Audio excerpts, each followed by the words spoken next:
మహానాడు కార్యక్రమంలో మధ్యాహ్నం ఎవరైతే అతిరథ మహారథులు అందరూ ఇక్కడే భోజనాలు ఏర్పాటు చేసిన పరిస్థితి. ఇదంతా వివిఐపి క్యాబిన్. అయితే మొదట ఈ నాన్ వెజ్ కౌంటర్లో కూడా కాకినాడ కాజా, ఈ ఏదైతే ఈ ఆలు మసాలా వడతో పాటు ఎగ్గు, బిర్యానీ, చికెను, అంటే చికెన్లో కూడా 2 రకాల చికెన్ ఐటమ్స్, వాటితో పాటు పెరుగు పచ్చడి, వైట్ రైసు, ఏదైతే ఈ ఆవకాయ చట్నీతో పాటు సాంబారు, పెరుగు, వైట్ రైసు, ఈ ఐటమ్స్ దాదాపుగా నాన్ వెజ్లో కూడా 15 రకాల ఐటమ్స్ను నాన్ వెజ్ ప్రియులకు ఈ కౌంటర్లో ఏర్పాటు చేసినటువంటి పరిస్థితి. అయితే మహానాడులో ప్రత్యేకంగా ఉదయం వంటకాలతో పాటు మధ్యాహ్నం వేళల్లో కూడా వచ్చే ఈ మహానాడు కార్యక్రమానికి వచ్చే వారందరూ ఇక్కడే భోజనాన్ని వీక్షిస్తున్నటువంటి పరిస్థితి. అయితే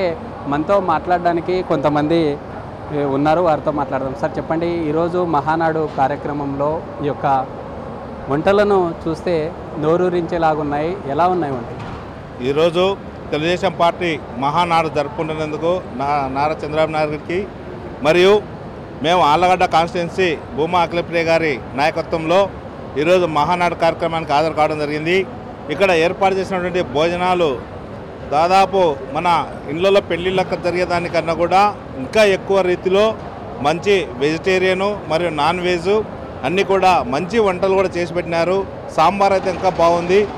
ఇవన్నీ కూడా మంచి కార్యక్రమం. ఇంతమందికి చేయడం అనేది చాలా గొప్ప గర్వకారణం. కాబట్టి ఈనాడు మహానాడు మొదటి రోజు ఇటువంటి భోజనాలు ఇంకా రేపు కూడా ఇంకా ఉంది కాబట్టి ఇంకా 2 రోజులు ఉంది కాబట్టి ఈ భోజనాలు అనేటివి కూడా ఇంకా ఉంటాయి. అందుకాబట్టి ఈ యొక్క కార్యక్రమాన్ని మహానాడును విజయవంతం చేసినందుకు ప్రతి ఒక్కరు కూడా ధన్యవాదాలు చెప్తున్నాం. మన రాయలసీమ వాసిగా మీరేమంటారు? గతంలో నాన్ వెజ్ ఐటమ్స్ ఈ మహానాడు కార్యక్రమాల్లో ఉండేవి కాదు. మనం చూస్తూ ఉన్నాము, ఈ ఆవకాయ చికెను ఐటమ్స్ని మనం చూస్తూ ఉంటే నోరు నుంచి ఎలాగున్నాయి. రాయలసీమ రుచులు కనిపిస్తూ ఉన్నాయి. రాయలసీమలో ఎక్కువగా ఈ యొక్క నాన్ వెజ్ అనేది ఎక్కువ కూడా తింటారు. అదేవిధంగా రుచులు కూడా మామిడికాయ చికెన్ అనేది బాగా ఉంది ఈరోజు చేసినటువంటి వంటకాలలో. అంతేకాకుండా ఈ యొక్క రాయలసీమలో ఎక్కువ కూడా కారం అనేది అది కూడా కారం కూడా సమపాలలో వేసినారు. ఇటు రాయలసీమ వాళ్ళకు, తెలంగాణ వాళ్ళకు, ఇటు కోస్తాంధ్ర వాళ్ళకు కూడా సరిపోయే విధంగా వేసినారు. అన్నీ కూడా వంటలు కూడా బాగా ఉన్నాయి. మరి కొంతమంది ఉన్నారు, వారితో మాట్లాడదాం. సార్ చెప్పండి, మీరు ఎక్కడి నుండి వచ్చారు? వంటలు ఎలా ఉన్నాయి? ఆళ్ళగడ్డ. నేను ఆళ్ళగడ్డ మున్సిపల్ కౌన్సిలరు. మా అఖిలమ్మ గారి ఆధ్వర్యంలో ఈరోజు మేమందరము ఇక్కడికి రావడం జరిగింది మహానాడుకు.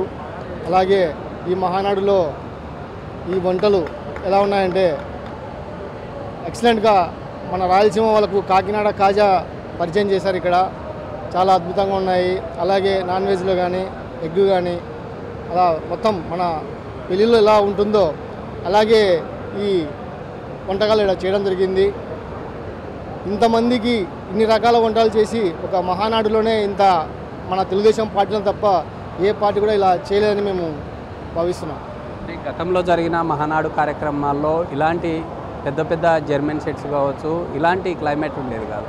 కడపలో, రాయలసీమ జిల్లాల్లో ఒకటైన కడపలో ఇలాంటి మహానాడు నిర్వహించడం పట్ల రానున్న రోజుల్లో ఎలా ఉంటుందంటారు టీడీపీ పార్టీ? టీడీపీ పార్టీ రానున్న రోజుల్లో ఇంకా బలం పుంజుకొని ఇప్పుడు మన సీఎం గారు చెప్పినట్టు ఇప్పుడు కడప జిల్లాలో 7 సీట్లు మాత్రమే తీసుకున్నాము.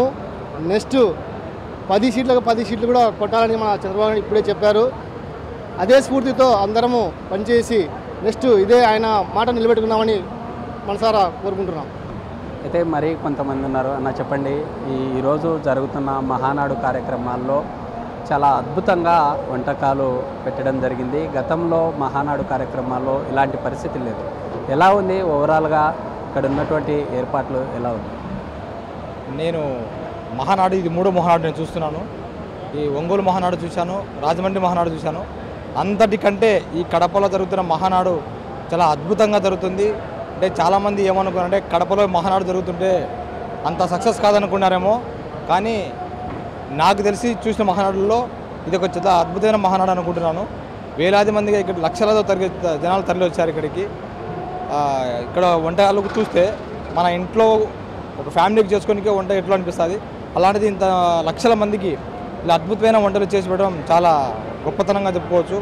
ఇది ఒక మహానాడికే సాధ్యమని అనుకుంటున్నాను నేను. అయితే మరి కొంతమంది ఉన్నారు. అన్న చెప్పండి, నాన్ వెజ్ ఐటమ్స్ భోంచేస్తూ ఉన్నారు, ఎక్కడి నుండి వచ్చారు, ఎలా ఉన్నాయి ఏర్పాట్లు? ఈ తెలుగు మహానాడు అనేది తెలుగు ప్రజల యొక్క మహా పండుగ. తెలుగుదేశం పార్టీకే కాదు, తెలుగు రాష్ట్రాల్లో ఉన్నటువంటి ప్రతి ఒక్క తెలుగువాడికి కూడా ఇది మహానాడు అనేది తెలుగు పండుగగా గుర్తించాలా. ఎందుకంటే ఆ రోజు నందమూరి తారక రామారావు గారు ప్రజల వద్దకు పాలనను తీసుకొచ్చి తెలుగుదేశం పార్టీని పెట్టిన తర్వాతే ప్రతి ఒక్కరికి రాజకీయం తెలిసి ప్రతి గల్లీలో కూడాను, ప్రతి ఒక్క పట్టణంలో పల్లెల్లో కూడాను మహానాడు జరుపుకునే విధంగా ఒక తెలుగువారికి పండుగగా తీసుకొచ్చారు. మహానాడికి ప్రత్యేక గుర్తింపే ఈ భోజనాలండి. ఎందుకంటే తెలుగుదేశం పార్టీ కార్యకర్తలు రాష్ట్రాల్లో నలుమూలల నుండి వస్తారు. ప్రతి ఒక్క కార్యకర్త, సామాన్య కార్యకర్త నుంచి కూడా ప్రతి అధినాయకుడి వరకు కూడా ఒకటే భోజనం, ఒకటే మెనూ ఉంటుంది. ఎందుకంటే ఇక్కడ అందరూ సమానే అనే భావంతో ఇక్కడ ఈ 3 రోజులు మహానాడులో భోజనాలు ఏర్పాటు చేయడం అనేది చాలా గొప్ప విషయం. కాకినాడ కాజా కాడ నుంచి రాయలసీమ రుచుల కాడ నుంచి అన్నీ కూడాను రాష్ట్ర ప్రజలందరికీ కూడా ఇక్కడ తెలుగుదేశం పార్టీ కార్యకర్తలకు కూడాను ఇక్కడికి వచ్చినటువంటి నాయకులందరికీ కూడాను పార్టీ అందిస్తుంది. దీన్ని నిజంగా చాలా గర్వకారణంగా భావిస్తున్నాం. అది మైలవరం నియోజకవర్గం అండి, రెడ్డిగూడెం ఉంది. అయితే చూస్తూ ఉన్నాం కదా, ఇక్కడ మహానాడు కార్యక్రమంలో ఏర్పాటు చేస్తున్న ఈ భోజన కార్యక్రమం ఏదైతే ఉంటుందో ఇందులో ప్రధానంగా దాదాపుగా 13 జిల్లాల నుండి పెద్ద ఎత్తున కార్యకర్తలు వచ్చి ఇక్కడ జరుగుతున్నటువంటి కార్యక్రమం చూసిన తర్వాత ఇక్కడ భోజన కార్యక్రమాలు స్వీకరిస్తున్నటువంటి పరిస్థితి అయితే కనిపిస్తూ ఉంది. అయితే గతంలో ఉన్నటువంటి మహానాడుల కంటే ఈసారి జరుగుతున్నటువంటి మహానాడు చాలా ప్రత్యేకంగా ఈ యొక్క వంటకాలను చూస్తే నోరూరించేలాగా ఉన్నాయి, ప్రత్యేకంగా ఉన్నాయంటూ ఇక్కడ ఉన్నటువంటి పబ్లిక్ చెప్తున్నట్లు. మహానాడు కార్యక్రమంలో పాల్గొంటున్న అతిథులకు ఉదయం అల్పాహారం, మధ్యాహ్న భోజనాన్ని కూడా ఏర్పాటు చేస్తున్నారు.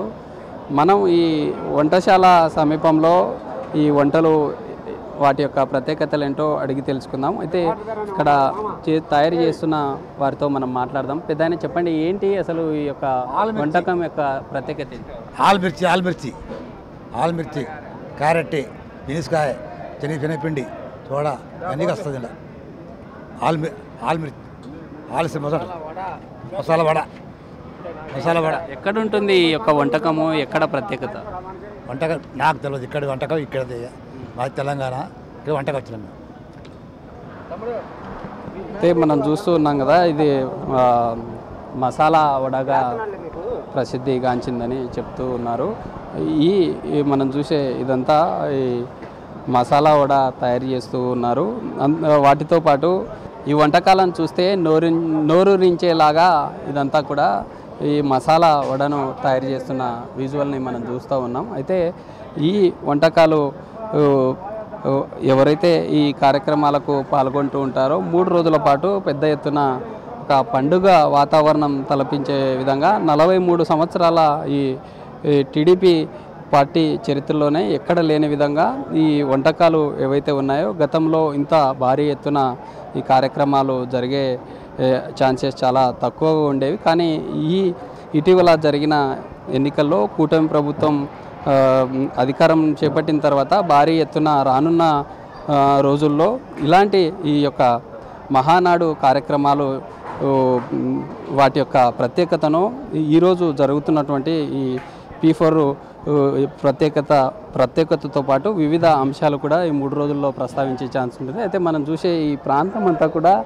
ఈ వంటకాలను తయారు చేసే ఈ ప్రత్యేకంగా ఇందులో ప్రధానంగా ఈ మహానాడు కార్యక్రమంలో నాన్ వెజ్లో మనం చూస్తూ ఉన్నాం. ఇదంతా ఎగ్స్, ఈ బాయిల్డ్ ఎగ్స్ ఏవైతే ఉన్నాయో దాదాపుగా ఈ మహానాడు కార్యక్రమంలో 50,000 ఎగ్స్తో ప్రత్యేకంగా ఈ ఎగ్గు సంబంధిత ఈ స్పెషల్గా ఈ యొక్క వంటకాన్ని కూడా ఇంట్రడ్యూస్ చేస్తున్నట్లు తెలుస్తూ ఉంది. అయితే ఈ రోజుతో పాటు మిగతా 2 రోజులు దాదాపుగా ఈ 2 రోజుల్లో భాగంగా దాదాపు 25,000 మెంబర్స్ వచ్చే ఛాన్సెస్ ఉంటుంది. అయితే 25,000 మెంబర్స్ ఈ 2 రోజుల్లో వచ్చే ఛాన్స్ ఉంటుంది. ఫైనల్గా 3వ రోజు జరిగే ఈ కార్యక్రమానికి దాదాపు 5 లక్షల మంది వచ్చే అవకాశాలు ఉన్నట్లు కూడా ఈ యొక్క పార్టీ అధిష్టానం యొక్క ఖచ్చితంగా వచ్చే అవకాశాలు ఉన్నాయంటూ కూడా చెప్తూ ఉన్నటువంటి పరిస్థితి. అయితే ఎవరైతే ఈ యొక్క మహానాడు కార్యక్రమానికి విచ్చేస్తున్న అతిథులకు ఈ వంటకాలు ఈసారి ప్రత్యేకంగా నాన్ వెజ్లో చికెన్ కావచ్చు లేదా గోంగూర చికెన్తో పాటు ఎగ్గు సంబంధిత యొక్క ప్రత్యేక వంటకంగా ఈ యొక్క మహానాడు కార్యక్రమంలో అందరి నోరూరించేలాగా ఈ యొక్క వంటకాలు ప్రత్యేకంగా ఉన్నాయంటూ ఇక్కడ ఉండే స్థానికులు చెప్తూ ఉన్నట్టు. For more videos like this, subscribe Big TV channel.